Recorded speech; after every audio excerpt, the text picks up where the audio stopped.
या डॉक्टर बाबासाहेब आंबेडकर बहुउद्देशीय प्रतिष्ठानमध्ये मी सर्व मान्यवरांचे स्वागत करते आणि प्रथमतः आपण आपल्या आदर्शांचे पूजन करण्याकरता मी विनंती करते या ऐतिहासिक संस्थेचे संस्थापक कोषाध्यक्ष माननीय रमेश तायडे सर, माननीय सौ वंदना तायडे मॅडम, माननीय तुषार खंडेराव सर, रायगोडे सर, त्यानंतर तिडके साहेब आलेले आहेत, Tidke sir, Khandare sir, Aragrao sir, वाटताई, सर्व मान्यवरांना विनंती करते की त्यांनी आपल्या आदर्शांचे पुष्पदीपाने वंदन करावे.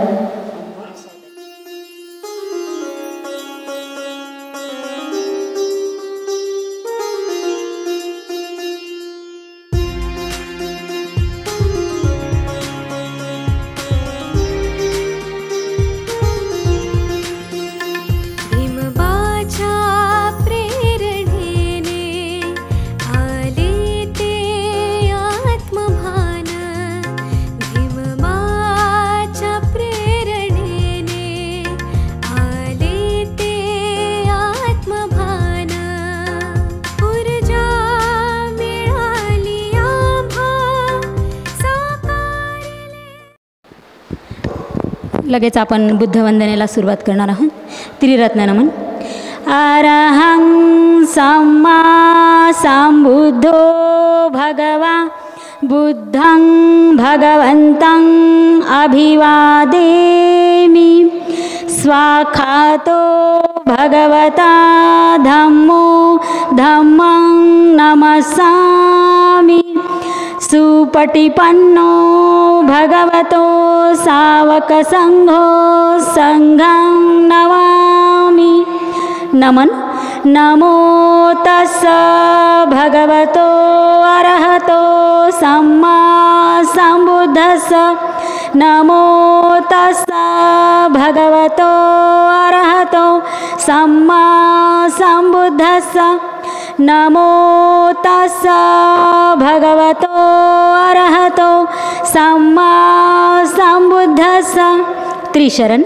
बुद्धं शरणं गच्छामि, धम्मं शरणं गच्छामि, संघं शरणं गच्छामि, द्वितीयंपि बुद्धं शरणं गच्छामि, द्वितीयंपि धम्मं शरणं गच्छामि, द्वितीयंपि संघं शरणं गच्छामि, तृतीयंपि बुद्धं शरणं गच्छामि, तृतीयंपि धम्मं शरणं गच्छामि, तृतीयंपि संघं शरणं गच्छामि.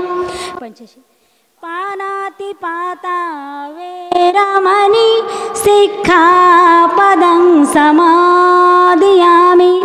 अदिन्नदाना वेरमणि सिक्खापदं समादयामि. कामेषु मिच्छाचारा वेरमणि सिक्खापदं समादयामि. मुसावादा वेरमणि सिक्खापदं समादयामि. सूरामेरय मज्जप्रमादठाना वेरमणि सिक्खापदं समादयामि. साधु साधु साधु. लगेचच आपण ग्रंथ वाचनाला सुरुवात करणार आहोत. मी माननीय गोपनाथ सरांना विनंती करते त्यांनी ग्रंथ वाचनाला सुरुवात करावी. या ग्रंथाचं दर रविवारी आपण वाचन करत असतो. या दर रविवारी आपण एक पान फक्त वाचन करतो. त्याच्यापैकी आज सिद्धार्थाचा विवाह कशा पद्धतीने झाला त्या संदर्भातली माहिती या ग्रंथात आलेली आहे. आपण ग्रंथाच्याच भाषेत जे जे लिहिलेलं आहे ते वाचून सांगणार आहोत. दंडपाणी नावाचा एक शाक्य होता. यशोधरा त्याची कन्या. यशोधरा आपले शीलच आईवडिलांना आपली मुलगी 16व्या वर्षात गेली की लग्नाची काळजी त्याला सतावत असते. खरं म्हणजे आता शासकीय पद्धतीनुसार नियमानुसार कमीत कमी वयाची 18 वर्ष पूर्ण झाल्याशिवाय आपण आता लग्नाला मान्यता देत नाही, हा सरकारी नियम झाला. पण पूर्वीच्या काळी फार कमी वयात मुलींचे आणि मुलांचे लग्न व्हायचे. प्रथेप्रमाणे दंडपाणीने आसपासच्या राज्यात कन्येच्या स्वयंवराप्रित्यर्थ निमंत्रणे पाठवली. आम्ही आज जसं मुलीच्या किंवा मुलाच्या शोधासाठी पाहुणे मंडळी जातात वगैरे, त्या काळामध्ये तो प्रकार नव्हता. त्यावेळेस स्वयंवर व्हायची आणि या स्वयंवरामध्ये वेगवेगळ्या देशांच्या राजकुमारांना राजपुत्रांना पाचारण केलं जायचं. तिथे त्यांच्या संदर्भात काही इच्छा घेतल्या जायच्या. त्यातून जो कोणी मुलगा सर्वोत्तम ठरेल त्याच्यासोबत त्या मुलीचा विवाह व्हायचा. याला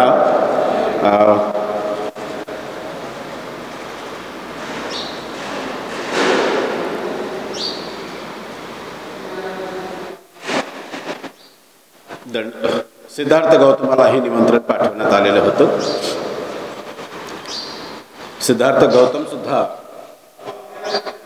ह्या स्वयंवरामध्ये आलेला होता. एक आणखी सांगू इच्छितो की ह्या ग्रंथाच्या भाषेत सिद्धार्थाला एकेरी नामस्मरण केलेलं आहे. आला होता, गेला होता, सिद्धार्थाने असं केलं तसं केलं. खरं म्हणजे आता आपण एकेरी भाषेत बोलू शकत नाही, पण ग्रंथातली जी भाषा आहे त्यानुसार आपण तसंच बोलणार आहोत. त्यामुळे ते मनावर घेण्यासारखं नाही.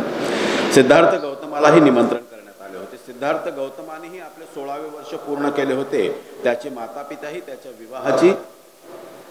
विवाहासाठी आतुर होतेच. खरं म्हणजे शुद्धोधन राजा तर अतिशय आतुर होता. आपल्या मुलाचं पटकन लग्न झालं पाहिजे. त्याच्या मागचं कारणही तसंच होतं की जेव्हा सिद्धार्थाचा जन्म झाला, असित ऋषीमुनी किंवा आणखीन जे लोक आलेले होते 8, ज्यांच्या भविष्याबद्दलची माहिती सांगितलेली होती, त्यांनी भगवंतांच्या संदर्भातलं हे सांगितलेलं होते की हा जर संसारात राहिला तर चक्रवर्ती सम्राट होईल, आणि जर हा संसारात राहिलाच नाही तर हा तथागत बुद्ध होईल. आणि शुद्धोधन राजाला तर वाटायचं की आपला मुलगा संसारात राहिला पाहिजे आणि चक्रवर्ती सम्राट झाला पाहिजे. त्यामुळे जर याचं लग्न लवकर झालं तर कदाचित हा गुंतून राहील, आणि म्हणून शुद्धोधनाला ते वाटायचंच की आपल्या मुलाचं लवकर लग्न झालं पाहिजे. त्यांनाही ती चिंता होती. त्याने सिद्धार्थाला स्वयंवराला जाण्याचे आणि यशोधरेचे पाणीग्रहण करण्याचे सुचविले. त्याने आपल्या मात्या पित्याची इच्छा मान्य केली.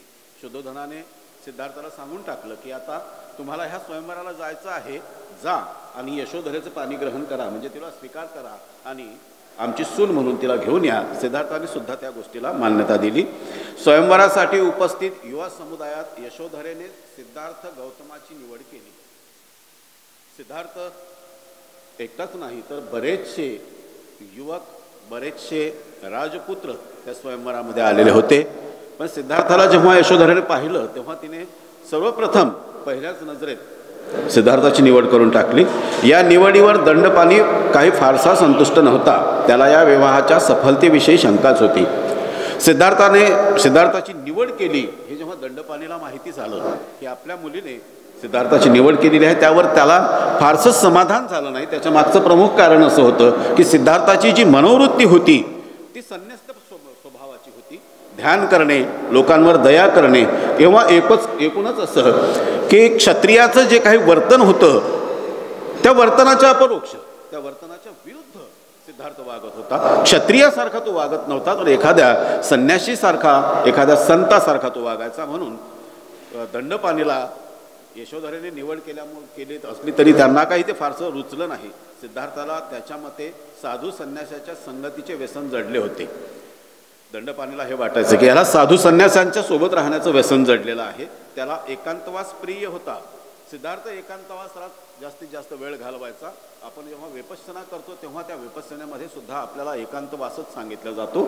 तुम्ही एकाग्र होण्यासाठी एकांतवास निश्चित आवश्यक असतो, आणि म्हणून त्यामुळे त्याचे गृहस्थ जीवन सफल होणे कसे शक्य होईल असे त्याला वाटत होते. आणि जर हा संन्यासी प्रवृत्तीचा असेल तर संसारामध्ये हा कसा काय रममान होणार नाही, ही भीती दंडपाणीला वाटायची. त्याच्यामुळे तो काही फारसा उत्सुक नव्हता. यशोधरेने मात्र सिद्धार्थाशिवाय अन्य कोणाशीही विवाह न करण्याचा निर्धार केला होता. पण यशोधरेने तर ठरवून टाकलं आणि तिने सांगूनही टाकलं की मी करेन लग्न तर सिद्धार्थासोबत, अन्यथा कोणाशीही लग्न करणार नाही. आपल्या पित्याला विचारणा केली. साधू संन्याशांची संगती हा काय गुन्हा आहे? जेव्हा शुद्धोधनाला त्याच्या मनामध्ये येणारे विचार जेव्हा यशोधरेने जाणले तेव्हा तिने विचारलं की हा जरी तो साधू संन्यासासारखा वाटत असला, साधू संन्याशांच्या सोबत राहणारा वाटत असला, तरी साधू संन्यासी होणं काय गुन्हा आहे, अपराध आहे? तर आपल्या कन्येचा सिद्धार्थ गौतमाशिवाय अन्य कोणाशीही विवाह न करण्याचा निर्धार पाहून यशोधरेच्या मातेने व दंडपाणीने या विवाहाला अनुकूलता दिली. सगळे कारणं झाल्यानंतरही त्यांनी चौकशी केली असेल सिद्धार्थाबद्दलची. यशोधरेला त्यांनी आपल्या पद्धतीने समजावून सांगण्याचाही प्रयत्न केला असेल, पण तिने जेव्हा निक्षून सांगितलं की मला लग्न सिद्धार्थासोबतच करायचं, तेव्हा मग दंडपाणी आणि त्याची पत्नी, त्याची आई, यशोधरेची आई आणि दंडपाणी दोघांनीही मग शर्ते शेवटी तिला जे वाटते ते त्यांनी मान्य केलं आणि सांगितलं की ठीक आहे, आम्ही तुझं लग्न त्यांच्यासोबत सिद्धार्थासोबत करून देऊ. गौतमाचे प्रतिस्पर्धी या निर्णयाने फक्त निराशच झाले नाहीत, तर त्यांना हा आपला अपमान आहे असेही वाटलेले होते. स्वयंवरासाठी आलेले इतर जे राजपुत्र होते त्या राजपुत्रांना थोडंसं वाईट वाटलं आणि त्यांना असंही वाटलं की हा आपला अपमान आहे. आपण इथे आलोत, इथे आल्यानंतर जी काही स्पर्धा व्हायला पाहिजे होती त्या स्पर्धेतून जो निवडून येणार होता त्याच्यासोबत हिचा यशोधरेचा विवाह होणारा, आणि आता हिने जर स्वतःच निवडला आणि तिच्या आईवडिलांनी जर मान्यता दिली तर मग आपल्याला बोलवलं कशासाठी? उगाचच आपल्याला इथे बोलून आपला अपमान करला. त्यांना असं वाटत होतं, त्यांना असे वाटत होते की त्यांना न्याय मिळावा यासाठी यशोधरेने आपला पती निवडावा, किमान एक तरी परीक्षा घ्यायला हवी होती. यशोधरेने कोणतीही स्पर्धा आयोजित केली नाही. या सगळ्या युवराजांना राजपुत्रांना वाटायचं की हिने एखादी तरी परीक्षा घेणे गरजेचं होतं. एक परीक्षा घ्या, त्यातून जो कोणी निवडला जाईल त्याच्यासोबत मग तिचं लग्न करा. तर त्यांनी चिंता व्यक्त केली. त्यांना असे वाटत होते की दंडपाणी यशोधरेला सिद्धार्थाच्या निवडीपासून परावृत्त करेल व त्यांचा हेतू आपोआपच सफल होईल, म्हणून ते काही काळ शांत राहिले. या राजपुत्रांना दुसरं असं वाटलं की दंडपाणी जो तिचा यशोधरेचा बाप होता तो यशोधरेला समजावून सांगण्याचा प्रयत्न करेल आणि एखादी स्पर्धा आयोजित केल्या जाईल. स्पर्धा आयोजित केल्या गेली म्हणजे आपला जो हेतू आहे तो सफल होईल. परंतु जेव्हा दंडपाणीने अनुकूलता दर्शवली तेव्हा त्यांनी धाडस करून अशी मागणी केली की स्वयंवरासाठी किमान धनुर्विद्येची परीक्षा घेतली जावी. आणि जेव्हा दंडपाणीनेही मान्य केले की नाही आता यशोधरेचा विवाह सिद्धार्थासोबतच केला जाईल, तेव्हा ह्या राजपुत्रांना आणखी वाईट वाटलं आणि मग त्यांनी आवाज उठवला आणि त्याने सांगितलं किमान धनुर्विद्येची तरी एक स्पर्धा घेण्यात यावी, धनुर्विद्येची स्पर्धा घेतली जावी. दंडपाणीला त्यांच्या ह्या मागणीचा स्वीकार करणे भाग पडले आणि सगळे देशोदेशीचे राजपुत्र असल्यामुळे त्यांना नाकारणे किंवा त्यांच्या सगळ्याच गोष्टींना विरुद्ध जाणे हे दंडपाणीलाही शक्य नव्हते, कारण बाकीचे राजपुत्रच होते, ते सर्वसाधारण किंवा सामान्य व्यक्ती नव्हते. त्यामुळे त्याला नाईलाज होता आणि म्हणून मग त्याने म्हटलं ठीक आहे, आपण आता धनुर्विद्येची स्पर्धा घेऊ. सिद्धार्थ प्रथम ह्या परीक्षेकरिता सहमत नव्हता, परंतु त्याचा सारथी छन्न याने सिद्धार्थाच्या नकारामुळे त्याचा पिता, त्याचे कुटुंबीय आणि यशोधरा यांची किती मानहानी होईल याची सिद्धार्थाला पूर्ण जाणीव करून दिली. सिद्धार्थाने सर्वप्रथम या धनुर्विद्येच्या स्पर्धेसाठी नकार दिलेला होता, कारण स्पर्धा जर घेतली जाईल तर कुठल्या तरी जीवाचं लक्ष केला जाईल आणि त्याच्यासोबत बाण मारल्यानंतर त्याचा मृत्यू होणार आहे आणि हे सिद्धार्थाला पसंत नव्हतं.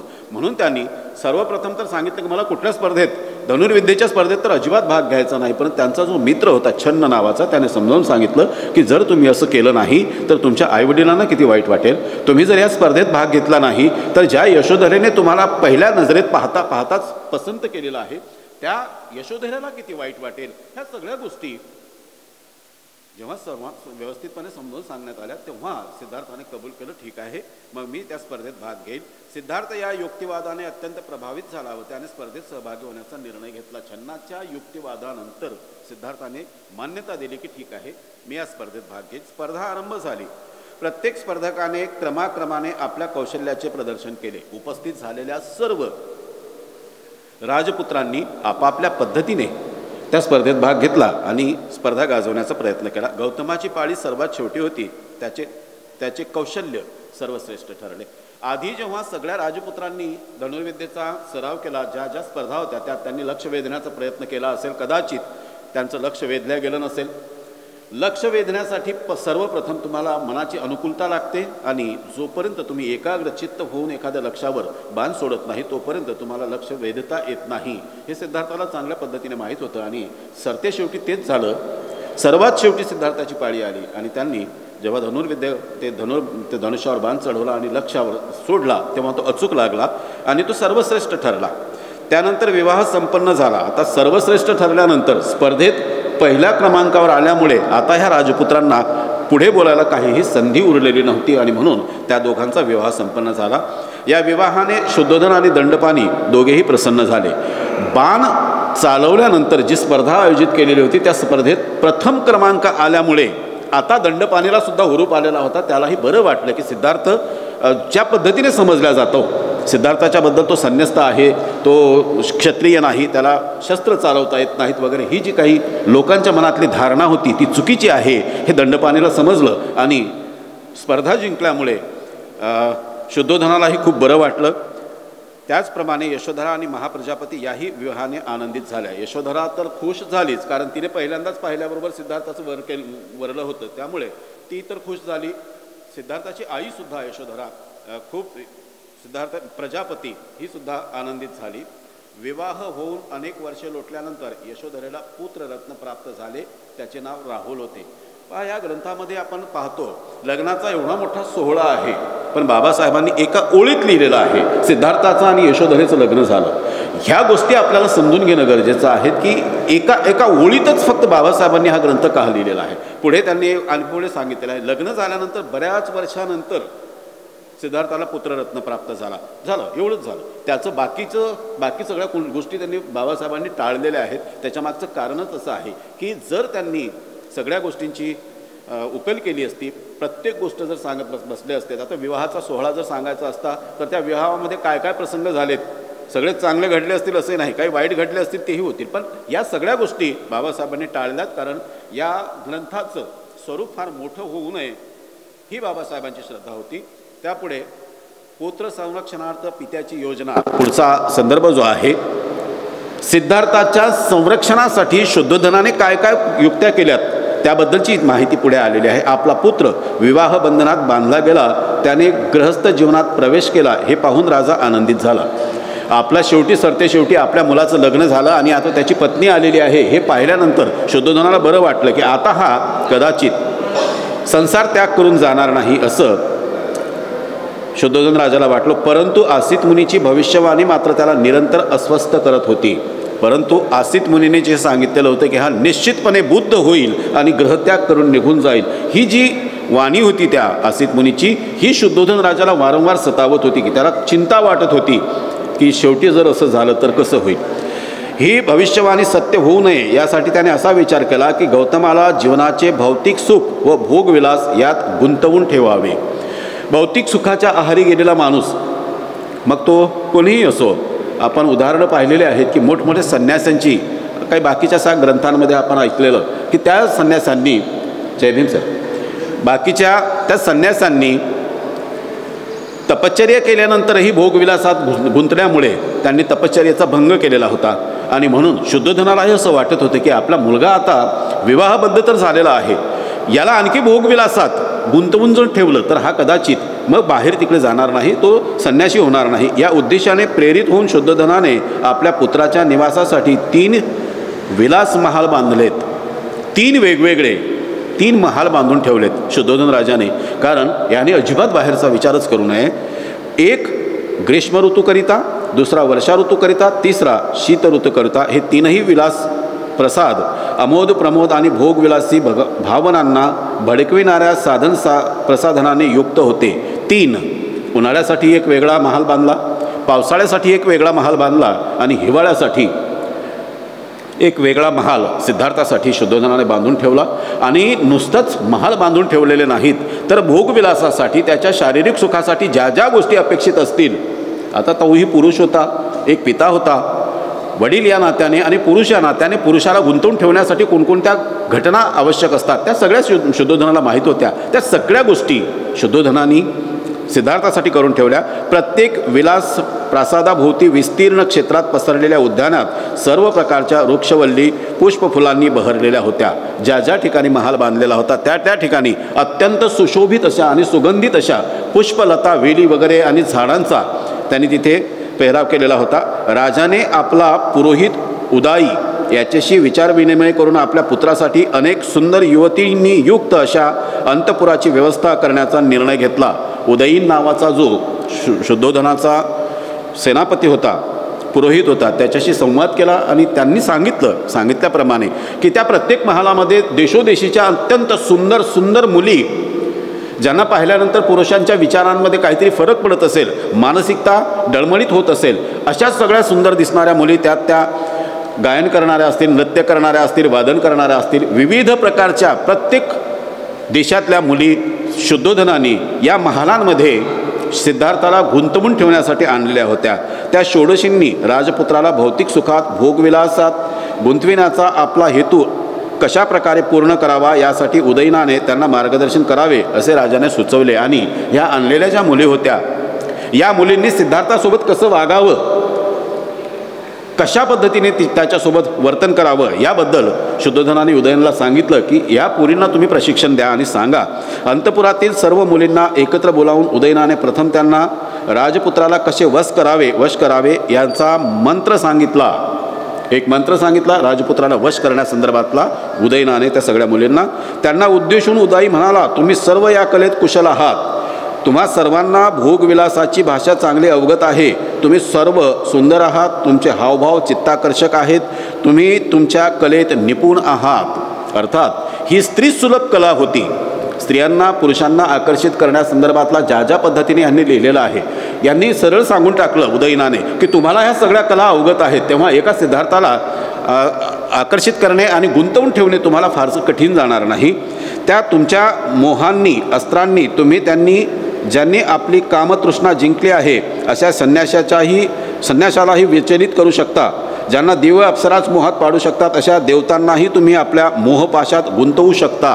अर्थात ह्या सगळ्या गोष्टी उदयनाने त्या मुलींना सांगितल्यात की तुम्ही कुणालाही मोहित करू शकता, इतक्या सुंदर आहात. आणि मानवजातच नाही तर देवता जर तुमच्या समोर आल्यात तर तुम्ही त्यांनासुद्धा मोहात गुंतवू शकता. तुमचे हृदयीच्या भावना व्यक्त करणारे कौशल्य, तुमचे लोभसवाने रूप, तुमचे भुरळ पाडणारे हावभाव आणि तुमचे मोहक सौंदर्य स्त्रीलाही मोहात पाडू शकते. पुरुषांची तर बिशात काय आहे. या उदयनाने त्या मुलींना समजावून सांगताना हेही सांगून टाकलं की तुम्ही इतक्या सुंदर आहात की एका स्त्रीच्या मोहात दुसरी स्त्री पडू शकते. तेव्हा पुरुषांच्या बाबतीत काय आहे, तुम्ही निश्चितपणे सफल व्हाल आणि राजपुत्राला तुमच्यामध्ये गुंतवून ठेवाल. आपापल्या कलेत तुम्ही एवढ्या निष्णात आहात की राजपुत्राला आपल्या मोहपाशात बांधणे, त्याला भुरळ पाडणे, याला यौवन रूप सौंदर्याचा दास बनविणे तुमच्या आटोक्याच्या बाहेर नसणार. तेव्हा तुम्हाला सिद्धार्थाला मोहात पाडण्यास काही फारसे त्रास जाणार नाहीत आणि तुम्ही ह्या यशस्वीपणे ते करू शकाल. लज्जा संकोचाने नजर खाली करणे नवपरिणीत वधूला शोभा देते, तुम्हाला नाही. इथे ही एक ओळ जी आहे या ओळीचं थोडंसं मी भाषांतर करतो की लज्जा आणि संकोचाने नजर खाली करणे नवपरिणीत वधूला, म्हणजे स्त्री तुमची पत्नी जर असेल, नवविवाहित असेल तर तिला लज्जा शोभते, तुम्हाला लज्जा शोभत नाही. वधूला शोभते, तुम्हाला नाही. हे जेव्हा एक वाक्य टाकलेलं आहे त्यामागची गोम अशी आहे की ह्या ज्या मुली आणलेल्या होत्या ह्या चांगल्या घरातील असतील असं समजायला हरकत नाही. कारण ह्या असतील कोण तर ज्या नर्तन करणाऱ्या, लोकांना आपल्याकडे आकर्षित करणाऱ्या. थोडक्यात या पद्धतीचा आपण आता खरं म्हणजे हा शब्द वापरू नये, पण समजण्यासाठी सांगतो की त्या काळातल्या त्या ज्या गणिका होत्या, ज्याला नगरवधू वगैरे म्हटलं जायचं, ह्याच प्रकारच्या ह्या सगळ्या मुली असतील. त्यामुळे यांनी सरळ सांगून टाकलं की तुम्हाला लज्जा आणि संकोच वगैरे तुमच्याजवळ नसावा. हा वीर जरी आपल्या ऐश्वर्यसंपन्न तेजाने महान असला तरी स्त्री शक्ती महान आहे आणि हाच तुमचा संकल्प असला पाहिजे. हा पुरुष कितीही शूर असू द्या, कितीही वीर असू द्या, कुठल्याही विचारांचा असू द्या, पण स्त्रीची शक्ती ही पुरुषांना भुलवण्यासाठी कारणीभूत होऊ शकते. ही भावना तुमच्या मनामध्ये सदैव जागृत असली पाहिजे. त्यांनी समजावून सांगितलं. पुरातन काळी देवतांनाही ज्यावर विजय प्राप्त करणे अशक्य होते अशा संन्याशाला काशीच्या एका सौंदर्यवती गणिकेने पथभ्रष्ट केले व आपल्या चरणाशी लोळून घेण्यास भाग पाडले. ह्या सगळ्या आता एक एक युक्त्या आणि क्लुप्त्या ह्या सगळ्या त्या मुलींना सांगतात की काशीमध्ये असलेल्या एका ब्राह्मणाने, एका संन्यासाने एका मुलीच्या प्रेमात पडून त्याने केलेल्या तपश्चर्येचा किंवा त्याने साध्य केलेल्या सगळ्या साधनांचा किती त्याच्या मातीत धुळीत मिळवल्या तेही सांगितलं. आणि ज्याने अत्यंत कठोर तपश्चर्या केली अशा महान तपस्वी विश्वामित्राला द्रुताची नावाच्या अप्सरेने 10 वर्षापर्यंत आपल्या मोहपाशात गुंतवून ठेवले आणि आपला बंदी म्हणून जंगलात वास्तव्य करण्यास भाग पाडले. विश्वामित्राबद्दलच्या कथा आपण ऐकलेल्या आहेत. तिलाही एका अप्सरेने सुंदर असल्यामुळे त्याच्या समोर आली आणि त्याने केलेल्या तपाचा तिने भंग केला. विवाह केला की नाही केला हा विषय नाही, पण 10 वर्षापर्यंत त्याला घेऊन ती जंगलामध्ये राहिली. एवढी स्त्री शक्ती जागृत आणि बलाढ्य असते. अशा प्रकारे अनेक ऋषीमुनींची तपस्या सौंदर्यवतींनी भंग केली. या सुकोमल राजपुत्राने तर नुकतेच तारुण्यात पदार्पण केले आहे, मग त्याची काय व्यथा, त्याची काय कथा. आणि उदयनाने हेही सांगून टाकलं की हा नुकताच राजपुत्र आहे, वयात येतो आहे, आत्ता कुठे 18-20 वर्षाचा झालेला असेल. जो वयात आलेला मुलगा असेल तो विचलित असतो, ह्या सगळ्या भावनांमध्ये तो गुंतलेला असतो. अशा परिस्थितीमध्ये या राजपुत्राला जर एवढ्या मोठमोठ्या संन्यासांना, देवांनासुद्धा भुरळ पाडणाऱ्या तुम्ही स्त्रिया आहात, तुम्ही मुली आहात, तर मग तिथे या सिद्धार्थाची काय प्रज्ञा की जो तुमच्या पुढे आकर्षित होणार नाही आणि तो मोहात पडणार नाही. ह्या सगळ्या गोष्टी उदयनाने सर्वप्रथम त्या मुलींना समजावून सांगितल्यात. आणि त्यानंतर पुढे काय काय करायचं, त्या मुलीने कसं करावं, हा पुढचा भाग. इथे माझी वेळ संपत आलेली आहे.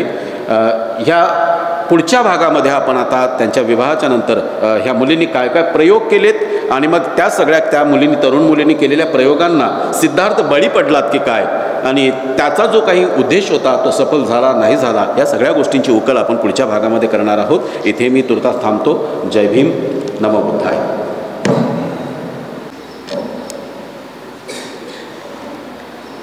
दर रविवारप्रमाणे आपण बुद्धवंदना आणि ग्रंथवाचन घेतलेले आहे. आपल्या या ऐतिहासिक प्रतिष्ठानद्वारा doctor Babasaheb Ambedkar college of journalism and social work हे सुरू झालेलं आहे आणि त्या कॉलेजचे आपल्याला जे कर्मचारी नियुक्त करायचे आहेत त्याच्या इंटरव्ह्यू कालपासून सुरू झालेले आहेत. आणि त्यासाठी म्हणून आजचा जो पुढील कार्यक्रम आहे तो आपण इथेच थांबवतो आहोत. आपण सर्व नित्यनियमाप्रमाणे दर रविवारप्रमाणे बुद्धवंदनेला हजर राहिलात त्याबद्दल मी आपणा सर्वांचे आभार व्यक्त करते आणि आजचा हा कार्यक्रम इथे संपला असे सन्माननीय प्राध्यापक भारसाखळे सरांच्या वतीने जाहीर करते.